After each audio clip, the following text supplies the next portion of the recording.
Welcome to Magic Arcanum. I'm Ryan Gomez. Behind the scenes is Nicole Burdick, and we're so glad you're here because it's story time. Phyrexia, All Will Be One, features planeswalkers like Jace and Kaya attempting to stop Elesh Norn from using a magical tree called Realmbreaker to spread her glistening oil across the multiverse.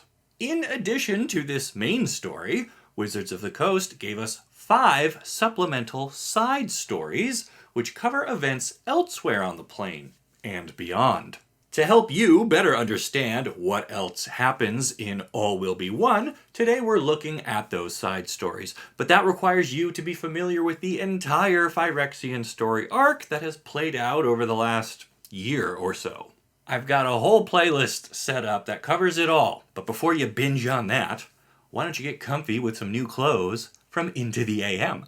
They've got an amazing array of graphic tees with new releases all the time, and I can't help but notice how often they overlap with Magic. If you've got a favorite character or plane, I'm sure you can find a design that has the same aura to it, and it'll be one of the best fitting, most comfortable additions to your wardrobe you've ever had, believe me. Not only that, you get to save 10% on your entire order when you use promo code MAGICARCANUM, and that stacks with their bundle deals, which are already a great way to get multiple shirts at one low price. Still not convinced, huh? Well, from February 15th through the 20th, graphic tees are 25% off, and that stacks with my promo code, which is a total savings of... Actually, that's a lot of math. Math is for blockers. Let them figure it out. Elevate your morning routine by reaching for an Into the AM graphic tee and stay inspired all day long. Alright, now let's talk about what else happens in Phyrexia, All Will Be One.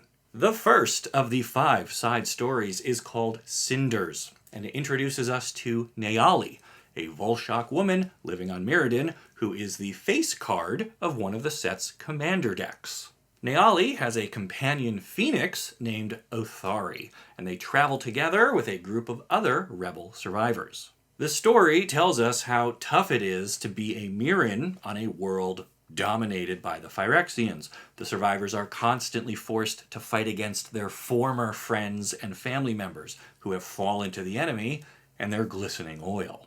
Eventually, one of the members of Neyali's resistance cell decides that it is too much for her to bear, and she willingly goes off to find Slowbad, a goblin who works under Urabrask to repurpose obsolete Phyrexians. Slowbad promises to reunite the defector, a woman named Rayana, with the people she had lost over the years. Neyali tries to launch a rescue mission, only to get captured herself, and she is ultimately freed by the timely intervention of her phoenix, but Rayana decides to stay with the Phyrexians, leaving Neyali determined to keep fighting until the plane can be made safe once again. To me, this is an ideal side story. It gives us a look at life on the plane and helps us understand what it's like to live there when you're not a planeswalker who can just pop in and pop out whenever you like. Neyali and her resistance cell live tough lives, and while the phoenixes they raise are a symbol of hope, they are also a burden on the Mirrans, who must protect these vulnerable eggs on a plane where everything is dangerous. And we get to see how sometimes the Phyrexians don't even have to kill you or infect you to get you to join their side. If they take away enough of your friends and family, it's possible you feel you have nothing left to fight for and come to them willingly, which reinforces the theme of the set, right? All will be one. It is inevitable. The second side story is called A Hollow Body, and it introduces us to Ixhel, a Phyrexian who is also the face card of the other commander deck from this set. Ixhel was created by Atraxa, who was formerly a Mirran angel. We're never given Atraxa's original name, but a lot of people note a similarity in her art with that of Platinum Angel, so make from that what you will. Elesh Norn was so impressed with the angel's tenacity in fighting the Phyrexians that when she was captured, the Praetor worked with 3 of her compatriots to remake her as Atraxa. Only Urabrask sat this one out, and so we are left with a 4-color Phyrexian angel who serves Elesh Norn. While Elesh Norn was focused on expanding the Phyrexian Empire to other planes, she put Atraxa in charge of unifying their present one, which was a big job.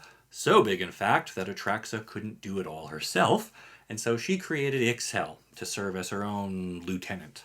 The side story opens with Ixhel being given the task of eliminating Geth, one of the Steel Thanes. The Thanes often fight with each other, and that instability is a threat to Elesh Norn's vision of a unified Phyrexia, so Geth has got to go. Ixhel visits the Dross Pits and attacks Geth. She almost loses the battle, but manages to cut his head off when he grabs her with his giant crab claw and starts monologuing. Even so, some of what Geth said stuck with Ixhel. He had pointed out that under his system of contracts, everyone gets to feel unique and important, while the regular Phyrexian philosophy treats everyone as disposable, including Ixhel. In an effort to prove to herself that she can do more for Phyrexia than be a replaceable weapon, she takes Geth and some other collected minions over to Drivnod, the Black Dominus, and gets them torn to bits. She then takes those pieces to the surgical bay, where she stitches them together into a new creation, and that's Vishgraz.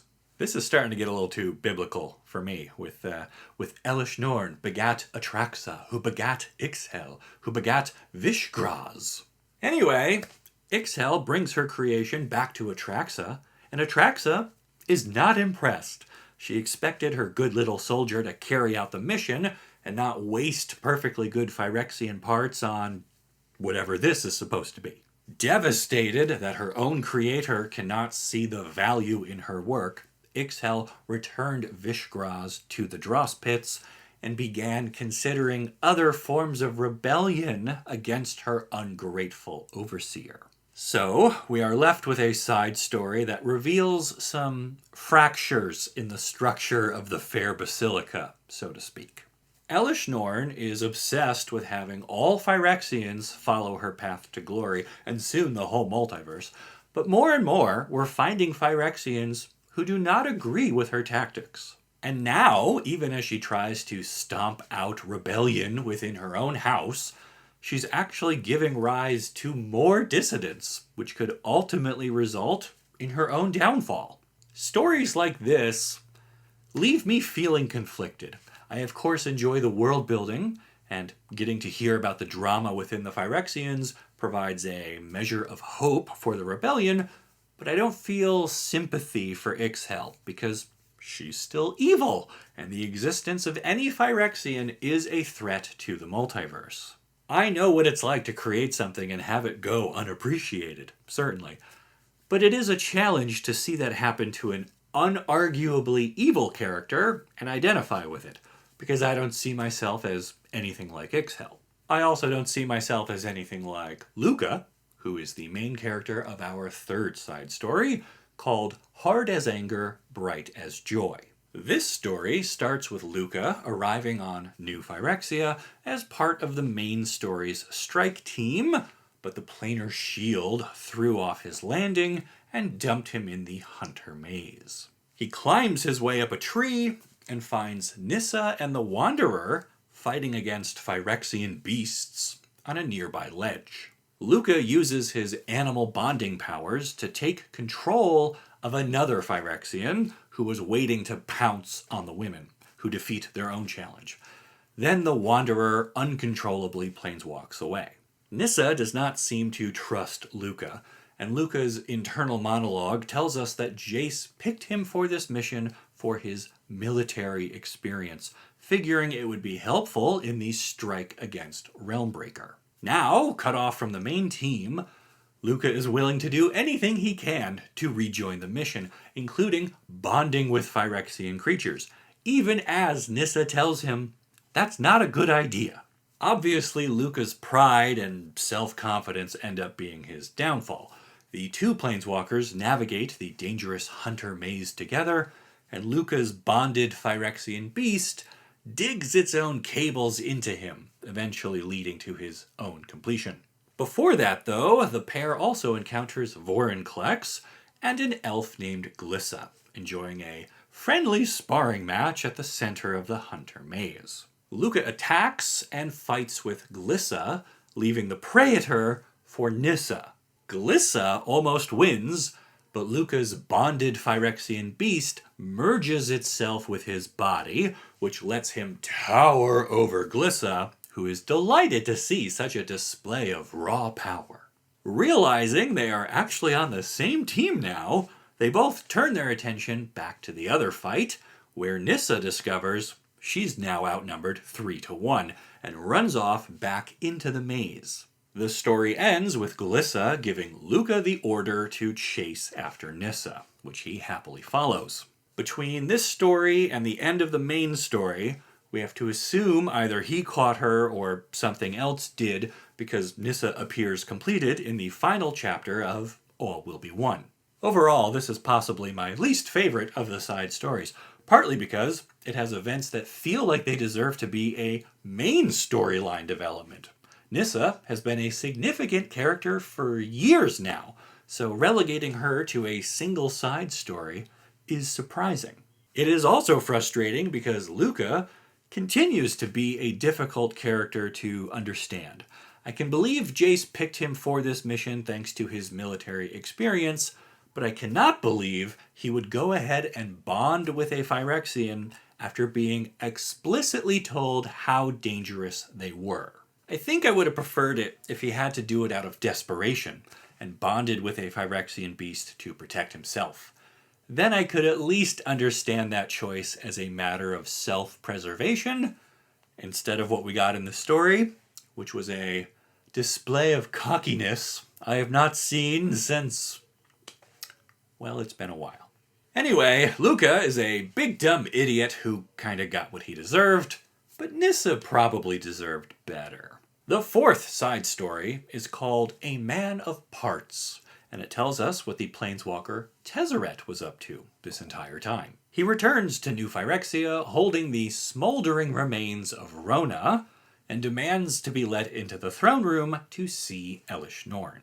He claims that they failed on Dominaria because Rona betrayed them, and Elesh Norn is unsurprised by this. She admits that Shieldred is now in open rebellion, and so of course one of her minions would also let the planeswalkers escape. Now, I should probably remind you all, back in the Dominaria United and Brothers War stories, Rona actually almost defeated the planeswalkers. She was stopped by Tezzeret, and here in this story, he's lying about it because he plays all sides. Tezzeret says, with such traitors all around, it would be best if Elesh Norn finally gave him that dark steel body she's been promising him, so that he can act as her shield and protect her from harm. Once again, a reminder, Tezzeret is currently carrying the planar bridge within his body, which is a mix of flesh and etherium, but this is slowly killing him. Elesh Norn actually agrees, and so Tezzeret gets sent down to the surgical bay, where Jin Gitaxias moves Tezzeret's head and spine into a new dark steel body. Then, with Tezzeret strapped to the operating table, Jin tells him he knows all about Urabrask and their rebellion and everything. And so now he's going to convert the dark steel body into blight steel with a transfusion of glistening oil made possible by an upgraded version of the reality chip. Tezzeret manages to break free by mind-controlling another nearby Phyrexian and using it to attack Jin Gitaxias, and then he planeswalks away. Before you ask why he couldn't just planeswalk away from the table, it is treated with the same mineral weave that kept Karn in place in earlier stories. The Phyrexians seem to love this stuff, and it is probably part of the planar shield that also messed up the arrival of the strike team in the main story. Tezzeret goes to Alara, where he visits his childhood home and picks up a few useful things he stashed there. He also encounters a boy who is actually a thief and tries to attack Tezzeret, but he convinces him to instead head to Bant and seek out Rafik, a hero there, and warn him about the impending attack from the Phyrexians. Tezzeret then bounces around the multiverse, visiting various safe houses, and trying to find somewhere out of reach for the Phyrexians when he comes to Kamigawa and encounters Nashi. Nashi knows Tezzeret is responsible for the disappearance and assumed death of Tamio, his adoptive mother, and he tries to hold the planeswalker accountable. Tezzeret basically says, "Look, kid, I didn't kill your mom, but when you see her, you're gonna wish I did. Now, get out of my face."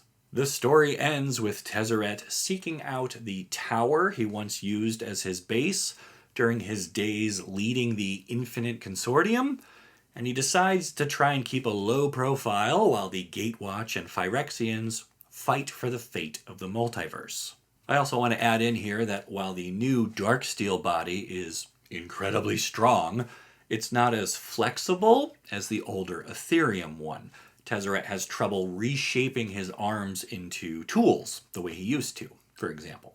Jin Gitaxias also warned Tezzeret about a weak point on his back, where he had to integrate some Ethereum from Tezzeret's previous body as a sort of seam, but Tezzeret covers it with enchanted armor as soon as he gets the chance, so I don't know how relevant that will be going forward. I found this side story to be pretty good. We get to see Tezzeret upgraded and let loose into the multiverse once more, where he'll probably turn up as a villain again sometime in the future. Going back to Kamigawa just to fit in a cameo from Nashi felt a bit forced, but it does remind us about the lives being affected by the Phyrexians indirectly all over the multiverse. At least until the invasion starts, and then they will directly affect those lives. But for now, maybe the Knights of Bant and their angels will be able to mount some sort of defense. Before you ask, yes, the angels on New Capenna produced Halo, which is still believed to be useful against Phyrexians, but it's not clear if any other angels on any other plane can also do that. I would have to assume no, because Mirrodin itself had angels, and they weren't any better at stopping the Phyrexians than anyone else. That's how we wound up with Atraxa, remember? Anyway, the fifth and final side story is called Alone, and it starts with Teferi waking up on a beach. He works out that it is Zhalfir, an island that he himself phased out of existence to protect it from the Phyrexian invasion of Dominaria some 400 years ago. However, after coming across a caravan group, he realizes that for them, only about 10 years have passed. So, time is moving differently here, and everyone seems to remember Teferi, and they blame him for isolating them from the defense of Dominaria. They have spent the last decade, from their perspective, preparing for a war that is never coming. Teferi believes he is powerless to do anything about it at this point, and he takes up residence in a small fishing village, trying to find peace, while knowing the Phyrexians are still out there somewhere. Then, a few months later, soldiers come for Teferi and tell him another outsider has appeared. They take Teferi to see the queen and meet with this mysterious guest. Teferi arrives at a place called Aku and learns that Kaervek has escaped his amber prison and General Majita was hurt in the breakout. These are characters from way back in Magic's story, so it will be interesting to see if they are made relevant again. But before we can get into that, there's one other surprise waiting for Teferi here, and that is the presence of the Wanderer. She says Teferi has only been missing a few days, but in that time, things have gone bad for the strike team on New Phyrexia, and she believes they will be unable to stop Realmbreaker. Which we know ends up being true, but the Wanderer at this point, I think, only knows about Nissa and Lukka, and not all the stuff that happened later down in the Seed Core. Before she can say much more, though, the Wanderer loses her grip on the plane and vanishes, leaving Teferi to figure out his next move alone. So this side story gets to wrap up a sort of loose end that was presented to us in the Brothers' War. And that's great. We now know for sure that Teferi found his way to Zhalfir. He's not entirely sure how, but he figures it had something to do with the temporal anchor malfunctioning while connected to the Power Stone that held Sarah's realm, and, well, it's all very technical, and honestly probably not super important, because he couldn't replicate it, even if he wanted to. His only goal now is to prepare Zhalfir for the war, and the good news is they've got a 10-year head start, because if the Wanderer can reach here, then it seems like the Phyrexians will be able to as well. And that's it. That's what else happens in Phyrexia All Will Be One. We got to learn a bit more about the face cards from the commander decks and enjoy some world building, which helped us understand the plight of the rebels and revealed some disharmony among the Phyrexians. We learned how Lukka's arrogance led to his own completion, which was a domino in the fall of Nissa as well. Tezzeret has a stronger, less malleable body, and he's loose in the multiverse and biding his time. And Teferi, the master of time, must now prepare his people for a war he tried to save them from nearly 400 years ago. It's a neat collection of tales, and while I tried to cover the important parts, I of course couldn't talk about everything, and that's what the comments section is for. What was your favorite bit? What did you wish we got to learn more about or see more of? Let me know down below, and while you're doing that, hit up my link for Into the AM and get yourself something fresh to wear before you suit up for battle against the Phyrexians at your next game night. Then make sure you like this video and subscribe to the channel so you don't miss the great stories you'll only find here on Magic Arcanum. We'll see ya!